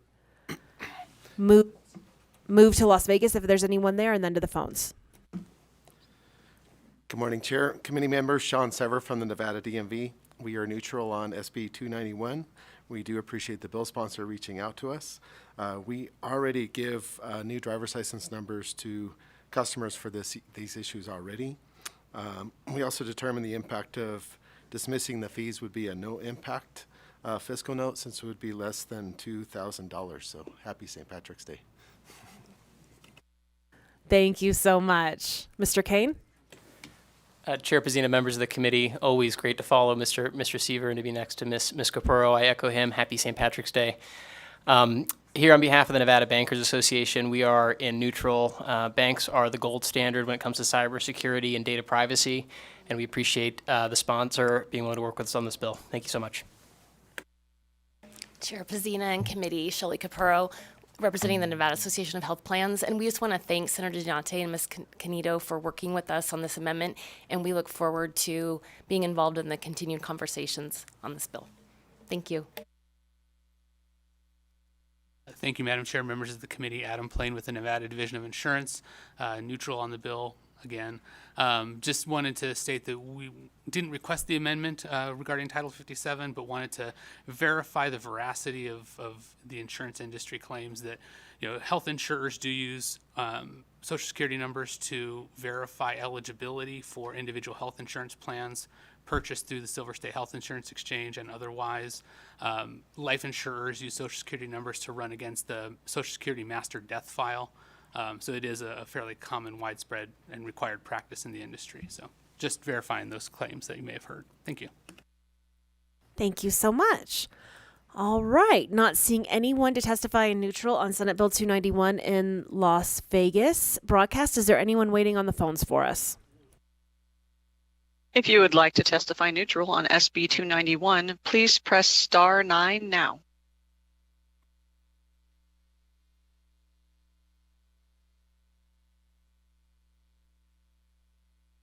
Chair, you have no callers wishing to testify neutral at this time. Broadcast, thank you so much. All right, with that, we will close out testimony in neutral and invite the senator if he'd like to make, no closing statements. So we are going to close the hearing on Senate Bill 291. Thank you both for the presentation and share that we always enjoy seeing Penny and look forward to seeing her again soon. And with that, we are going to open the hearing on Senate Bill 130, which increases the value of certain work a licensed contractor may perform for which the contractor does not have the proper license. And I believe, committee, if you had a chance, there is a proposed conceptual amendment, which is almost a gut and replace. So I hope everyone had a chance to review that on Nellis. And with that, Senator, thank you for your presentation. Thank you, Chair. And once again, Fabian Doñate for the committee, or for the record. Today, I'm here to speak on Senate Bill 130, a bill that is in alignment with the work of a licensed contractor and which they may perform. I am joined today by my good friend, Peter Guzman, who serves as the president of the Latin Chamber of Commerce. I do want to just, before I go into my remarks, I do want to mention to committee members that there is a proposed conceptual amendment. It is a gut and replace, and so I would focus more on the contents of the proposed amendment as we're going through this. The first thing that we wanted to mention was, so the intent of this amendment is to replace the current provisions of SB 130 and to instead establish the regulations by the State Contractors Board a restricted license type that would allow a person to perform work in residential remodeling and certain other specialty trades. This new licensure structure shall have less requirements than a contractor's license pursuant to NRS 624, but have certain restrictions, and the license would also establish a pathway to an unrestricted contractor license. So a little bit about the background. Nevada has experienced a significant construction boom over the last decade, And so much so that many people joke that the construction cone is our new state flower. This boom has created thousands of jobs, with 1 in 14 Nevadans currently working in the construction industry.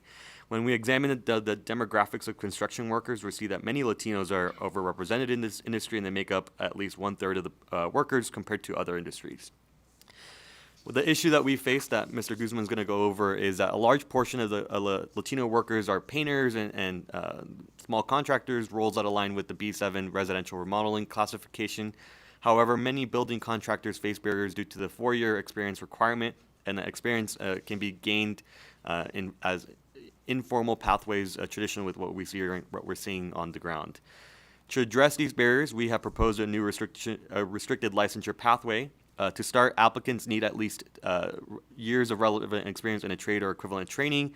And then once the license is issued, it's valid up to 2 years, during which time the license holder can perform work valued at up to $7,000, including both labor and materials. The board may adjust this limit as needed, and more importantly, applicants aren't required to submit a financial statement for the issuance or renewal of the license.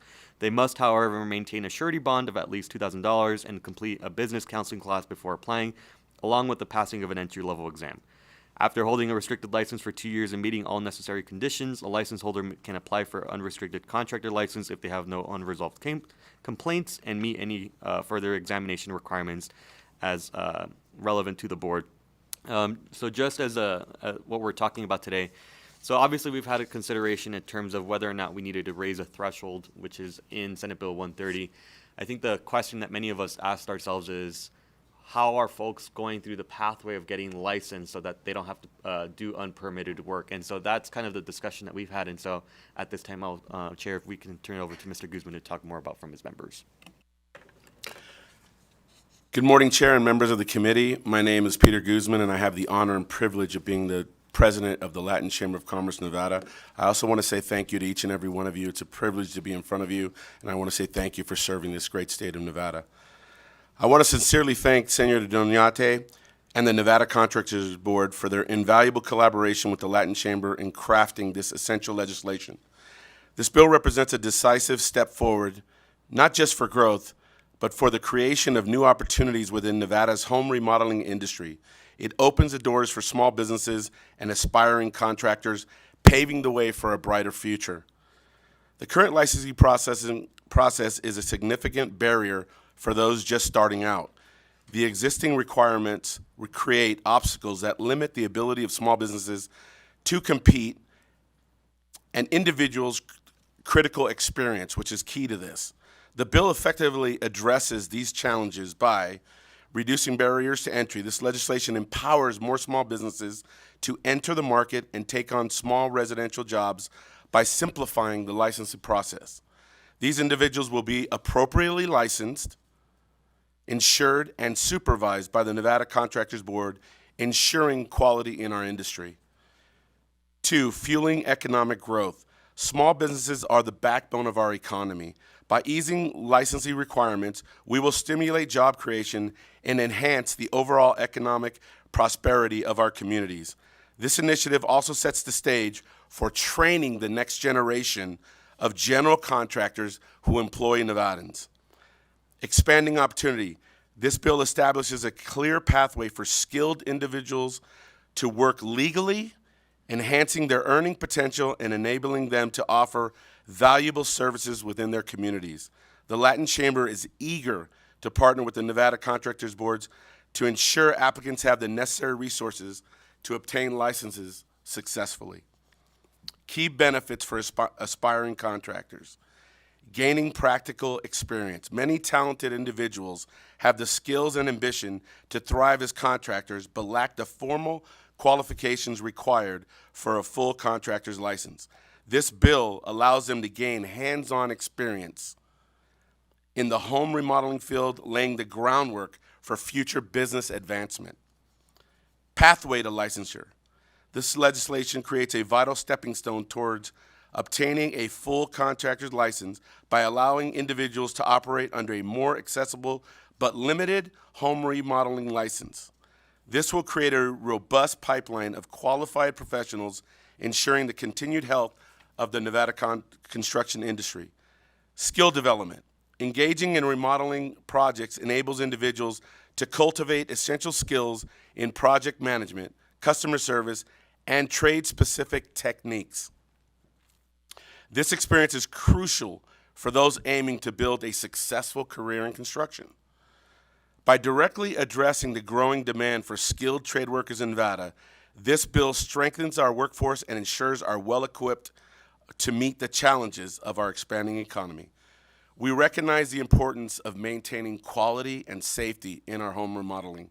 However, we are confident that this bill strikes the right balance between consumer protection and opportunity creation for small businesses and aspiring contractors. That is what the Latin Chamber is all about, helping small businesses reach further. I strongly urge the committee to support SB 130 as amended, and I thank you so much for the time and consideration. Thank you so much, Fabian Doñate. For the record, Chair, that concludes our presentation, and we're happy to answer any questions at this time. Thank you so much, Senator and Mr. Guzman. All right, Senator Ellison. You know, this kind of sounds like a handyman license, but the problem we're running into in rural Nevada, these guys are not qualified. There's more burnouts. There's people that's died. So I want to find out, is this beyond a handyman license? Because it looks like as the rate goes up, the handyman license is not qualified to go in and do heating, plumbing, electrical, all kinds of stuff. Can you address that? Thank you so much, Fabian Doñate, for the record. I'm going to attempt to answer this, and we also have folks in case if we need to call them up. But really quickly, so I think the problem that we're experiencing, right, and part of the discussions that we've seen with the community is how accessible is the ability to prove your level of work experience. Because if you work, for example, in an informal environment where you're helping someone else out, they're paying you, but the employer has never either registered directly or was following the law, how do you prove that you have the level of work experience? And many folks, when they immigrate to this country, right, they may have work experience or some level of skills based, but currently the law does not allow you to test for that skills based exam. It's pretty much written, right? There's two different types of exams. There's a skills based one, and then there's one that deals with Nevada business law. And so if you come from an informal working environment or an environment that you can't prove where you worked, right, but you have the skills to do so, that's the struggle where folks are being unable to provide the 4 years of level of experience. What this bill is now would establish is at least a pathway so that with the restriction of not doing what you were mentioning, right, plumbing, electrical, and so forth, but more of the easier level tasks, right, replacing tile, changing the hinges on a door, right, that these tasks you could at least do it legally, right, you can go in and get the license without having to worry and so forth, but there's a restriction on the level of work that you're doing. So at least in this restricted pathway, you're now gaining the years of work experience, and then you can come back to the board and say, I did the training for plumbing, or I did the training for electrical as you required me to do so. Do I now have the ability to apply for a greater license now that I have the 2 years of work experience, whereas before it was informal? So that's kind of the structure of what we're trying to attempt. I don't know if there's any follow-up or if that answered your question. Okay. All right. Any other questions this morning? I feel like it was a very late night for everyone coming back, and we probably wore ourselves out during the first hearing.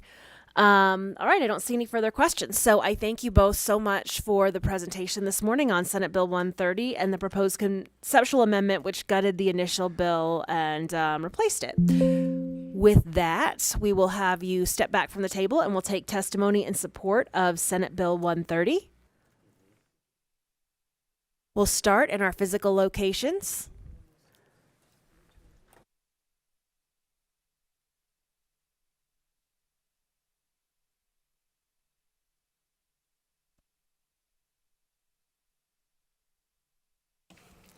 Good morning again, Chair Pazina and members of the committee. For the record, Amy Shogren, that's S-H-O-G-R-E-N with Black & Wadhams on behalf of the Vegas Chamber. The Chamber supports the proposed conceptual amendment that has been brought forward by Senator Doñate and thanks our colleague, Peter Guzman from the Latin Chamber of Commerce, for his work on this important small business bill.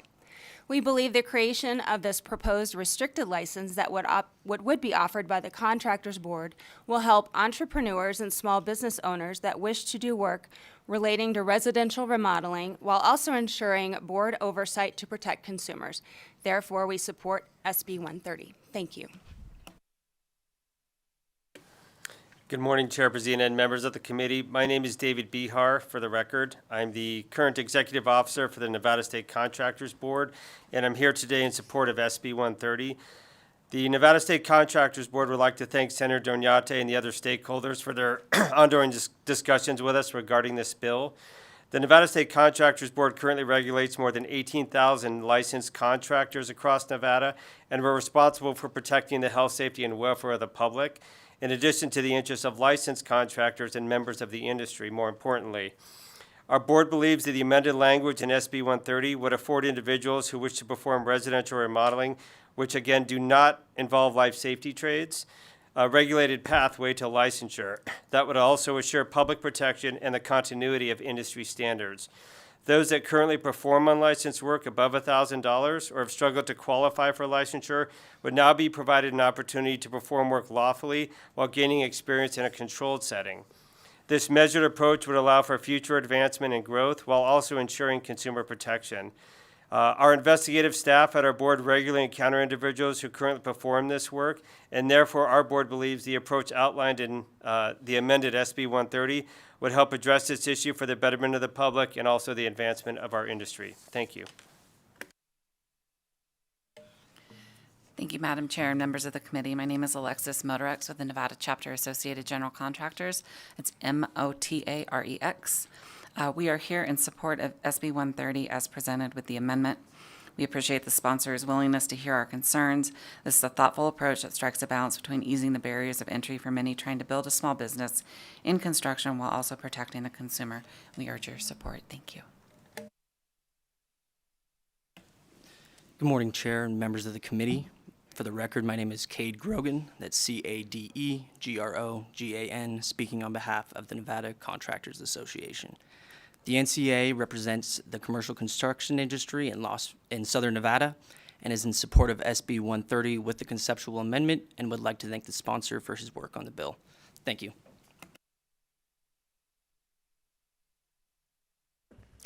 All right, we are going to move to Las Vegas for comments in support of Senate Bill 130. Good morning, Madam Chairman and members of the committee. My name is Jordan Cranebuell. I'm the Executive Director of the Plumbing, Heating, Cooling Contractors of Nevada. Here today to speak in favor of the amended SB 130. Our concern here is handyman currently work outside the scope and the $1,000 limit, and there's no oversight from the State Contractors Board. My contractors get called to jobs often behind handymen for plumbing and HVAC, and heard from the electrical folks as well. They go beyond that. They do plumbing, they do HVAC, electrical, without any oversight from the Contractors Board. If you want to see, just I read one last week, put a post up on social media such as Facebook that you need a plumber. I saw one last week and 4 handymen applied, said, hey, call me, I can take care of it for you. So we were not in favor. I was going to speak against the original bill, but the amendment takes care of those concerns. Appreciate working with David Bihar from the Contractors Board on this. Thank you for your time. All right. Thank you so much. With that, we will move to the phones. Broadcast, do we have anyone in support of Senate Bill 130 on the phones? If you would like to testify in support of SB 130, please press star 9 now to take your place in the queue.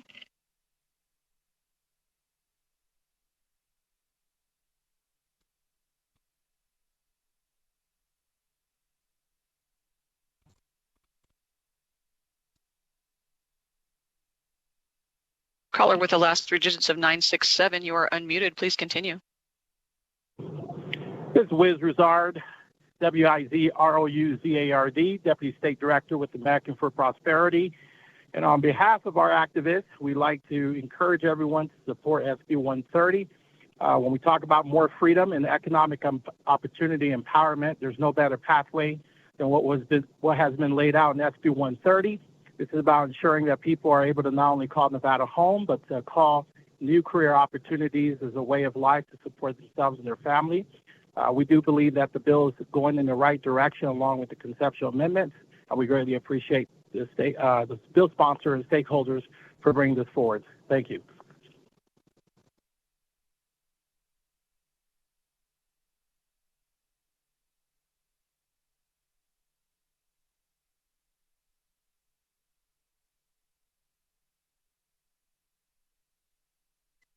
Caller with the last three digits of 680, please press star 6 to unmute yourself.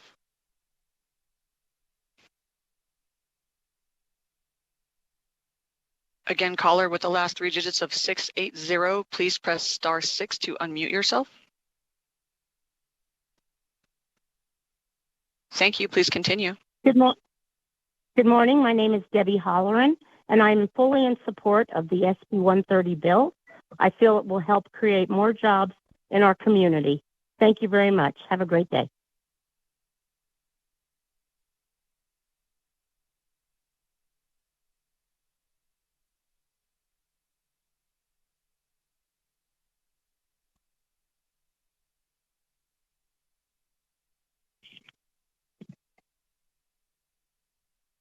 Caller, please continue. Good morning, Chair and members of the committee. My name is Maite Salazar. I live in Henderson, Nevada. I am connected today to express my full support of Senate Bill 130 regarding increasing the value of certain work a licensed contractor may perform and helping handymen move up the ladder.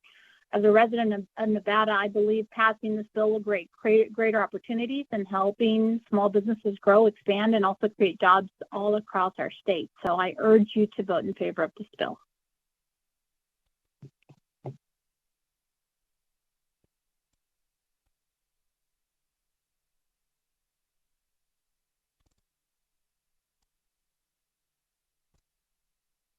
Caller, please continue.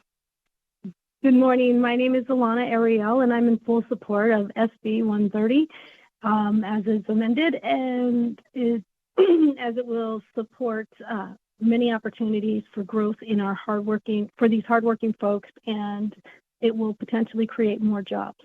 Thank you for your time.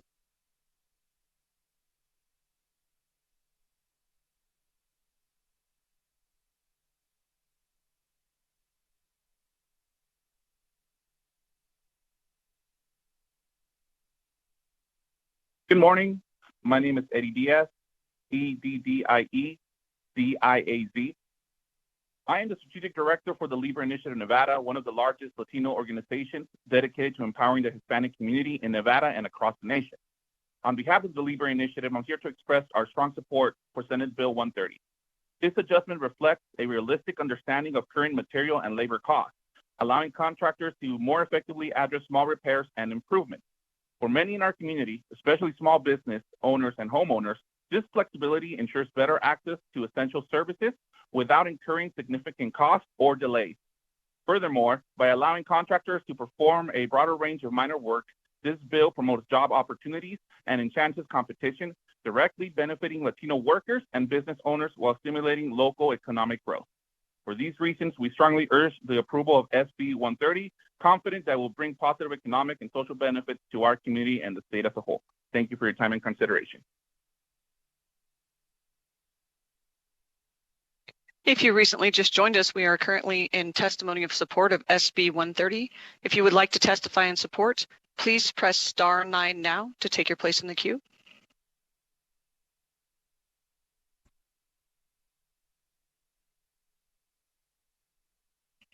Chair, you have no more callers wishing to testify in support at this time.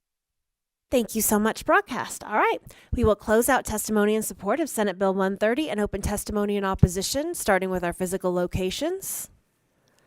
Not seeing anyone coming forward. Broadcast, do we have anyone on the phones in opposition of Senate Bill 130? If you would like to testify in opposition of SB 130, please press star 9 now to take your place in the queue.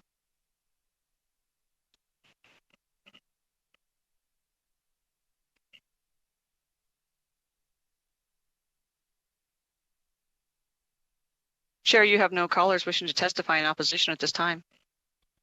Thank you so much. We'll close out opposition on Senate Bill 130 and open testimony in neutral. If there's anyone who'd like to testify in neutral on Senate Bill 130, we ask that you join us at the tables. And seeing no one coming forward in either Carson City or Las Vegas, we will move to the phones. Broadcast, anyone to testify in neutral on Senate Bill 130?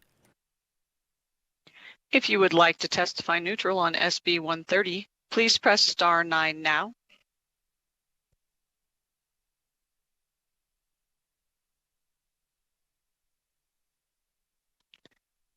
If you recently just joined us, we are currently in testimony of neutral on SB 130. If you would like to testify neutral, please press star 9 now.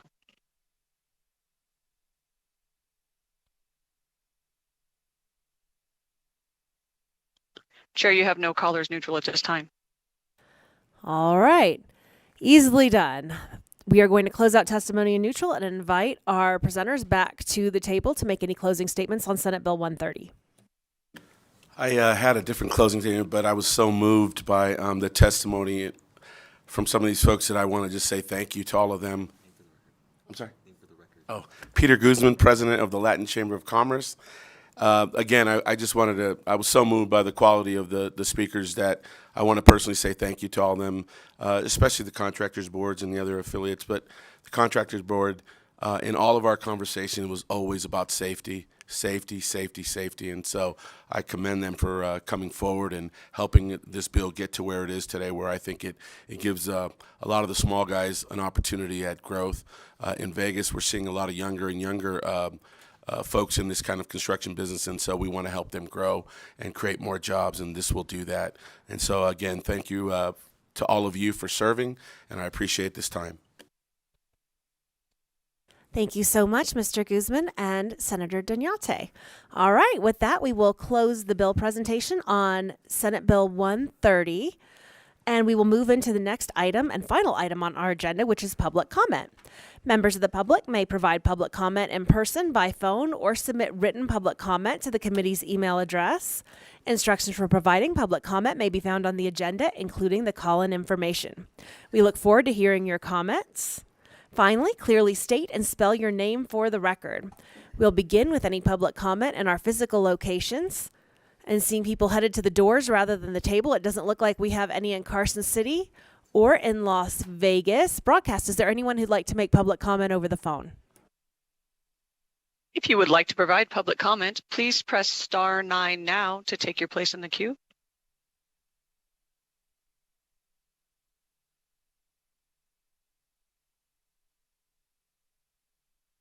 Chair, you have no callers wishing to provide public comment at this time.